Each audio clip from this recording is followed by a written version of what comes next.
जैसा कि आप जानते हैं कि आजकल भारत और कनाडा के रिश्ते अच्छे नहीं चल रहे हैं और इसके कई मायने, कई कारण हैं और इसी पर चर्चा करते हुए आज हम जानेंगे भारत और कनाडा की स्थिति के बारे में। भारत और कनाडा से हमारे पुराने संबंध कैसे रहे, वर्तमान कैसे हैं। कनाडा के प्रधानमंत्री जस्टिन ट्रूडो द्वारा सीधे भारत पर गंभीर आरोप लगाने और भारतीय दूतावास से एक अफसर को निष्कासित करने के बाद ऐसा लगता है कि भारत के साथ उसके रिश्ते बहुत खराब हो गए। भारत ने भी इस पर जवाबी कार्रवाई की। अब दोनों देशों के बीच रिश्ते क्यों इस मोड़ पर आ गए हैं, आखिर इस रिश्ते इतने क्यों बिगड़ रहे, आइए जानते हैं इस वीडियो में। बने रहिए हमारे साथ वीडियो के अंत तक। ऐसा लगता है कि भारत और कनाडा के रिश्ते काफ़ी खराब स्थिति में पहुंच गए हैं। हाल ही में कनाडा ने भारतीय दूतावास से एक अधिकारी को निष्कासित कर दिया। इसके बाद जवाबी कार्रवाई में भारत ने भी कनाडा दूतावास से एक अधिकारी को निष्कासित कर दिया। कनाडा के प्रधानमंत्री जस्टिन ट्रूडो ने कहा कि सिख नेता हरदीप सिंह निज्जर की हत्या में भारत सरकार का हाथ है। वही अक्टूबर में दोनों देशों के बीच होने वाली व्यापार वार्ता को 2 दिन पहले ही कनाडा ने स्थगित भी कर दिया है। क्या दोनों देशों के रिश्ते इतने बिगड़ गए हैं कि अपने न्यूनतम बिंदु पर पहुंच गए? दरअसल भारत पिछले कुछ समय से कनाडा में खालिस्तान संबंधी गतिविधियों को प्रश्रय मिलने से चिंता जता रहा था। कनाडा में कई ऐसे सिखों को भी पनाह मिली हुई है जिन्हें भारत आतंकवादी मानता है।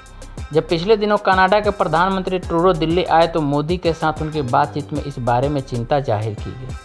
कहा यह भी गया कि यह बातचीत तनाव वाली रही। बात तब और अजीब हो गई जबकि कनाडाई प्रधानमंत्री जस्टिन ट्रूडो अपने विमान में आई खराबी के कारण 2 दिनों तक यहां होटल में फंसे रहे। फिर कनाडा के विमान से वहां रवाना हुए। पर्यवेक्षकों का कहना है कि दोनों देशों के सख्त बयान ये जाहिर करते हैं कि भारत कनाडा संबंध कितने निचले स्तर पर आ गए हैं। भारत का दावा है कि कनाडा खालिस्तानी समर्थकों के प्रति नरम है। उधर कनाडा ने भारत पर घरेलू राजनीति में दखल देने का आरोप लगाया।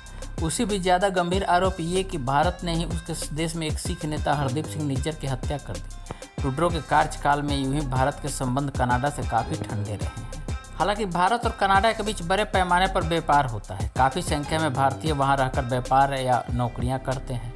बहुत से भारतीय छात्र वहां पढ़ने के लिए जाते हैं। ये भी कहा जाता है कि कनाडा ऐसा देश भी है जहां भारतीय खासकर पंजाबी सिख समुदाय बड़ा सियासी ताकत भी बनकर उभरा है। अगर भारत और कनाडा के बीच संबंध और बिगड़े तो निश्चित तौर पर वहां रहने वाले भारतीयों पर तो असर पड़ेगा ही, साथ ही वहां जाने वाले भारतीयों के वीजा पर भी खासा प्रभाव पड़ सकता है।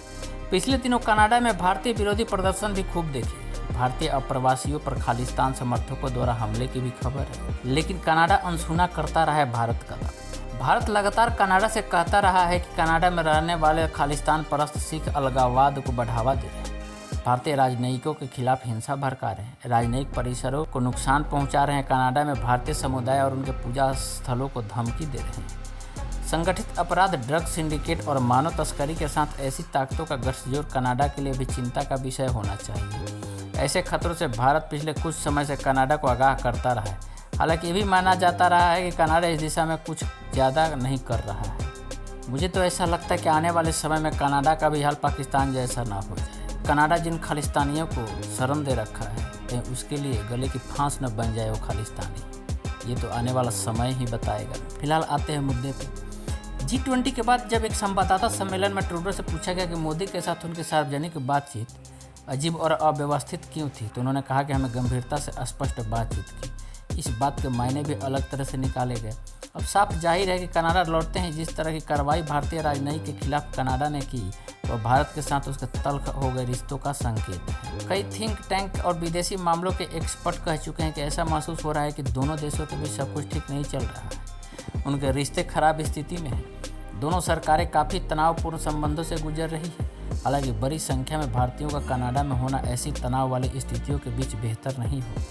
हाल के वर्षों में भारत कनाडा संबंध तनावपूर्ण क्यों रहे हैं? हालांकि ये आज से नहीं है बल्कि पिछले कुछ दशकों में रिश्तों में तनाव घुलता गया है। शुरुआत तब हुई जब कनाडा स्थित खालिस्तानी अलगाववादी समूह द्वारा 1985 में एयर इंडिया विमान पर बम विस्फोट किया। 32 साल पहले एयर इंडिया बम धमाके की जांच अब तक नतीजे पर नहीं पहुंच पाई। 2015 में ट्रूडो के कनाडा के प्रधानमंत्री बनने के बाद दोनों देशों के संबंधों में रिश्ते बिगड़े और ठंडे हुए और फिलहाल सबसे निचले स्तर पर पहुंच गए। भारत सरकार मानती रही कि कनाडा सरकार कनाडा में खालिस्तानी समर्थकों के प्रति नरम है और भारतीय हितों के खिलाफ काम कर रही है। कनाडा को ये बात भी चुभती रही कि भारत कथित तौर पर हिंदू मंदिरों में तोड़फोड़ की बात करके उसके आंतरिक मामलों में दखल देने की कोशिश करता रहा, जबकि भारत ने इस बात का सख्त विरोध भी जताया था कि कनाडा में भारतीय सिखों के लिए एक स्वतंत्र राज्य की मांग पर तथा कथित जनमत संग्रह आयोजित करने की अनुमति क्यों दी गई। ये उसी दिन आयोजित हुआ था जब दिल्ली में मोदी और ट्रूडो की मुलाकात हुई थी।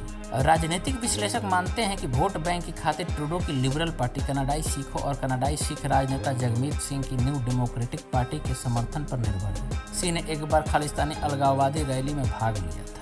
भारत ने तब कूटनीतिक विरोध जताया था जब कनाडा के ब्रैम्पटन में एक परेड में एक झांकी दिखाई गई, जिसमें पूर्व प्रधानमंत्री इंदिरा गांधी को खून से सनी साड़ी में दिखाया गया। पगड़ी पहने लोग उन पर बंदूकें ताने हुए थे। झांकी में एक तख्ती पर लिखा था श्री दरबार शाही पर हमले का बदला। तब विरोध जताने पर कनाडाई अधिकारियों ने कहा कि यह झांकी गिरना अपराध नहीं है। जिस तरह कनाडा के प्रधानमंत्री ट्रूडो ने सीधे तौर पर सिख नेता की हत्या के लिए भारत को दोषी बताया है, वो बयान वाकई दुस्साहिक है और अपरिपक्व सा है। ऐसा सीधा आरोप तो भारत के दुश्मन देश कहे जाने वाले चीन या पाकिस्तान ने कभी इस तरह नहीं लगा।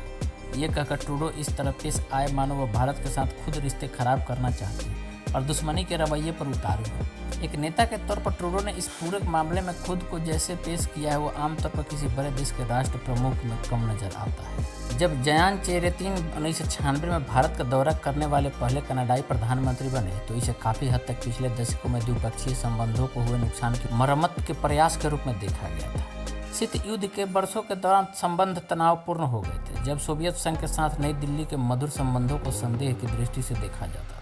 इसके बाद 1974 में पोखरण में भारत के पहले परमाणु परीक्षण पर अंतर्राष्ट्रीय प्रतिक्रिया हुई, जिसे तत्कालीन कनाडाई प्रधानमंत्री पियरे ट्रूडो, जो वर्तमान प्रधानमंत्री जस्टिन ट्रूडो के पिता थे, उन्होंने विश्वासघात करार दिया, क्योंकि इस्तेमाल किया गया प्लूटोनियम कनाडाई सहायता प्राप्त परमाणु रिएक्टर CIRUS द्वारा उत्पादित किया गया था। जैसा कि कहा गया है कि ऐसा प्रतीत होता है कि चेरेतियन की 1996 की यात्रा से आशा की एक झलक लौट आई है, जो एक बार तब देखी गई थी जब कनाडा और भारत के अन्य पहलुओं के साथ साझा ब्रिटिश राष्ट्रमंडल अनुभव के आधार पर 1947 में पहली बार राजनयिक संबंध स्थापित किए गए थे। कनाडा भारत में वापस आ गया है और हम यहाँ रहने के लिए हैं, चेरेतियन ने अपनी यात्रा के दौरान अक्सर कहा था, जिसके लिए वह 10 कनाडाई प्रांतों में से 8 प्रधानमंत्रियों और 300 से अधिक कनाडाई व्यापारिक नेताओं को अपने साथ लाए थे। लेकिन इस यात्रा के दौरान जो भी लाभ हुआ वो 2 साल बाद खत्म हो गया। भारत को 1998 के परमाणु परीक्षणों के बाद कनाडा ने नई दिल्ली पर प्रतिबंध लगा दिए। रिपोर्ट्स में कहा गया है कि कनाडा के तत्कालीन विदेश मंत्री लॉर्ड एक्सवर्थी ने भारत के खिलाफ क्रूसेड शुरू किया था। ये प्रतिबंध 2001 में ही हटाए जाएंगे और 2010 में ही दोनों देश नागरिक परमाणु समझौते पर हस्ताक्षर करेंगे। भारत कनाडा संबंधों में उतार चढ़ाव का शायद यही कारण है कि द्विपक्षीय संबंधों को अक्सर चेकर्ड या रोलर के कोस्टर राइड के रूप में वर्णित किया जाता है। लेकिन विशेषज्ञों का कहना है कि पिछले दशक में खालिस्तान मुद्दा द्विपक्षीय संबंधों को परिभाषित करने लगा। ट्रूडो द्वारा भारत पर सिख आतंकवादी हरदीप सिंह निज्जर की मौत में भूमिका निभाने का आरोप लगाने के बाद दोनों देशों द्वारा हाल ही में राजनयिकों का निष्कासन एक निचले स्तर को दर्शाता है। 1990 में नेतृत्व के दौर के दौरान लिबरल पार्टी के नेताओं को विश्व सिख संगठन यानी WSO और international Sikh youth federation ISYF का समर्थन प्राप्त हुआ। इसलिए कनाडाई राजनेताओं को सिख प्रवासी की वकालत करते देखना कोई नई बात नहीं है। उन्होंने कहा, लेकिन पिछले 10 वर्षों में सिख अलगाववादियों को कनाडा की राजनीति में घरेलू मुद्दों को प्रभावित करने के लिए पर्याप्त जगह दी गई है, जबकि ब्रिटेन में ऐसे तत्वों को राजनीतिक एजेंडे को प्रभावित करने के लिए उस तरह का राजनीतिक संरक्षण नहीं दिया गया है। इसी महीने दिल्ली में G20 शिखर सम्मेलन के दौरान यूके के PM ऋषि सुनक ने कहा कि उनका देश किसी भी प्रकार के उग्रवाद या हिंसा को बर्दाश्त नहीं करता। उन्होंने कहा कि यूके सिख उग्रवाद से निपटने के लिए भारत सरकार के साथ काम कर रहा है। इसके विपरीत पत्रकारों द्वारा इस मुद्दे के बारे में पूछे जाने पर ट्रूडो ने कहा कि कनाडा हमेशा अभिव्यक्ति की स्वतंत्रता और शांतिपूर्ण विरोध की रक्षा करेगा। साथ ही उन्होंने कहा कि उनका देश नफरत के खिलाफ भी कदम उठाएगा। अब हम आपको बताते हैं कि 1947 से 2001 तक भारत और कनाडा के रिश्ते कैसे रहे। 1947 में स्वतंत्रता प्राप्त करने के बाद भारत ने अन्य पहलुओं के अलावा साझा ब्रिटिश राष्ट्रमंडल इतिहास और लोकतांत्रिक मूल्यों के आधार पर उस वर्ष कनाडा के साथ संबंध स्थापित किए। 1950 के दशक में उन्होंने अंतर्राष्ट्रीय संबंधों के कुछ क्षेत्रों में संयुक्त रूप से काम किया, जैसे कि कोरिया युद्ध के बाद युद्धबंदियों के आदान प्रदान का प्रबंधन करने के लिए 1953 में गठित तटस्थ राष्ट्र प्रत्यावर्तन आयोग यानी neutral national repatriation commission NNRC। लेकिन जल्द ही शीत युद्ध के समय दोनों देश अलग अलग खेमों में शामिल हुए। नाटो के संस्थापक सदस्य कनाडा द्वारा सोवियत संघ के साथ भारत के संबंधों को अनुकूल दृष्टि से नहीं देखा गया। 21वीं सदी की शुरुआत से पहले भारत के परमाणु परीक्षण द्विपक्षीय संबंधों के लिए दो बड़े निचले स्तर थे। पहले परीक्षण से कनाडा को व्यक्तिगत रूप से ठगा हुआ महसूस हुआ और दूसरे परीक्षण के बाद उसकी प्रतिक्रिया पश्चिमी देशों में सबसे प्रतिकूल थी। अकादमिक ऑर्थर जी रूबिनॉफ ने 2002 के एक शोध पत्र में बताया, तत्कालीन विदेश मंत्री लॉयड एक्सवर्थी के मानव सुरक्षा एजेंडे के कारण, जिसने भारत के साथ कनाडा के द्विपक्षीय हितों के बजाय वैश्विक अप्रसार को बढ़ावा दिया। 1998 के परमाणु परीक्षणों के बाद संबंध एक नए निचले स्तर पर पहुंच गए। बाद में मानवीय सहायता को छोड़कर सभी सहायता बंद करके भारत पर प्रतिबंध लगा दिए गए। भारत से कनाडा के वरिष्ठ मंत्री स्तरीय यात्राओं के निमंत्रण वापस ले लिए गए और यह स्पष्ट था कि कनाडा 1974 में खुद को ठगा हुआ महसूस कर रहा कनाडा 1998 में भारत को दंडित करने की कोशिश कर रहा था। 1974 के बाद के विपरीत द्विपक्षीय संबंध बहुत लंबे समय तक बंद नहीं रहे। अप्रैल 2001 में भारत पर से प्रतिबंध हटा दिए गए। ऐसा माना जाता है कि यह आर्थिक हित और भारत कनाडाई प्रवासियों का संभावित बढ़ता प्रभाव, जिससे यह बदलाव संभव होगा।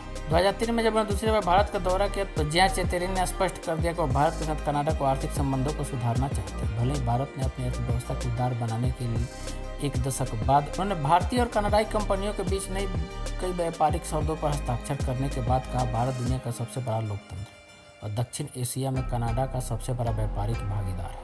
बढ़ते मध्य वर्ग और युवा एवं गतिशील व्यवसायी वर्ग के साथ उभरती उच्च तकनीक शक्ति के साथ भारत कनाडाई वस्तुओं, सेवाओं और प्रौद्योगिकी के लिए एक महत्वपूर्ण बाजार का प्रतिनिधित्व करता है। इस सौदे में भारत में पहला फोर सीजन्स होटल स्थापित करने के लिए $70 मिलियन की परियोजना शामिल थी। इस यात्रा के दौरान एक और प्रमुख परिणाम चंडीगढ़ में एक वाणिज्य दूतावास की स्थापना थी।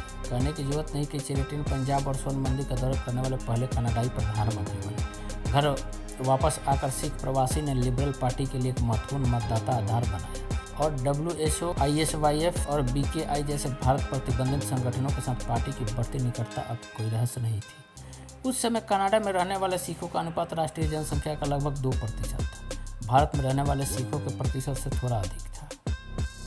लेकिन भारत कनाडा संबंधों में वास्तविक ऊंचाई मुटाव में सत्ता परिवर्तन के बाद 2006 में उदारवादियों ने सत्ता खो दी और कंजर्वेटिव पार्टी के PM स्टीफन हार्पर के नेतृत्व में वापसी की। उनके कार्यकाल के दौरान द्विपक्षीय संबंधों को रणनीतिक साझेदारी के स्तर तक उन्नत किया गया। बुधवार ने हार्पर के तहत द्विपक्षीय संबंधों का जिक्र करते हुए लिखा, असंख्य वरिष्ठ मंत्री स्तर की यात्राओं का आदान प्रदान हुआ। कनाडाई प्रधानमंत्री ने 2 बार भारत का दौरा किया। प्रचुर मात्रा में समझौते, व्यापार, आर्थिक सहयोग और ऊर्जा, शिक्षा, रक्षा, विज्ञान और प्रौद्योगिकी जैसे अन्य महत्वपूर्ण क्षेत्रों में संबंधों को घनिष्ठ करने के लिए समझौते हुए। सबसे बड़ी उपलब्धि 2010 में आई जब मनमोहन सिंह और हार्पर ने एक ऐतिहासिक नागरिक परमाणु समझौते पर हस्ताक्षर किया। टाइम्स ऑफ इंडिया की एक रिपोर्ट में कहा गया कि हार्पर ने कहा कि दोनों देश अब 1970 के दशक के अतीत में नहीं रह सकते। यह अमेरिकियों द्वारा असैनिक परमाणु समझौते पर असहमत होने के 5 साल बाद आया। कनाडाई यूरेनियम की पहली खेप दिसंबर 2015 में भारत पहुंची, जिससे दोनों देशों के बीच परमाणु सहयोग में 36 साल का विराम आधिकारिक तौर पर समाप्त हो गया। लिबरल पार्टी 2015 में फिर सत्ता में लौटी, इस बार जस्टिन ट्रूडो के नेतृत्व में।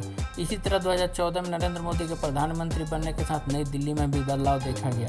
उस समय इस बात की बहुत अटकलें थी कि ये दोनों नए नेता द्विपक्षीय संबंधों को कैसे आगे ले जाएंगे, खासकर चीन के उदय के बारे में बढ़ती पश्चिमी आशंकाओं के बीच और इंडो पैसिफिक रणनीति को धीमे लेकिन निश्चित विकास के समय में। हालांकि 2017 में लिबरल पार्टी के प्रभुत्व वाली ओंटारियो की विधानसभा ने एक प्रस्ताव पारित कर भारत में 1984 के सिख विरोधी दंगों को नरसंहार घोषित किया। इसने कनाडा में खालसा परेड में ट्रूडो की उपस्थिति के साथ 2018 में ट्रूडो की भारत यात्रा के पहले एक धूमिल पृष्ठभूमि तैयार की, जिसे कुछ लोगों ने आपदा कहा। हालांकि उन्होंने इस यात्रा के दौरान हार्पर द्वारा अर्जित लाभों को आगे बढ़ाने की कोशिश की, लेकिन ट्रूडो को सरकार के प्रमुख के लिए अपेक्षित औपचारिकताएं नहीं दी गई। इसके अलावा अन्य घटनाओं ने यात्रा को पटरी से उतार दिया। सबसे पहले ट्रूडो का हवाई अड्डे पर कृषि राज्य मंत्री गजेंद्र शेखावत ने स्वागत किया। बाद में पाया गया कि कनाडाई उच्चायुक्त ने दिल्ली में ट्रूडो के सम्मान में रात्रि भोज के लिए जसपाल अटवाल नामक एक सिख चरमपंथी को आमंत्रित किया था। यात्रा के बाद कनाडा में वार्षिक संसदीय प्रेस गैलरी रात्रि भोज में ट्रूडो ने इस यात्रा का मजाक उड़ाते हुए इसे सभी यात्राओं को समाप्त करने वाली यात्रा कहा। पिछले 5 वर्षों में सीट पर जस्टिस समूह के प्रमुख गुरपतवंत सिंह पन्नू जैसे व्यक्तियों को देखा गया है, जिसे भारत द्वारा प्रतिबंधित कर दिया गया है, जो अक्सर कनाडा में सिख जनमत संग्रह के लिए कॉल करते हैं।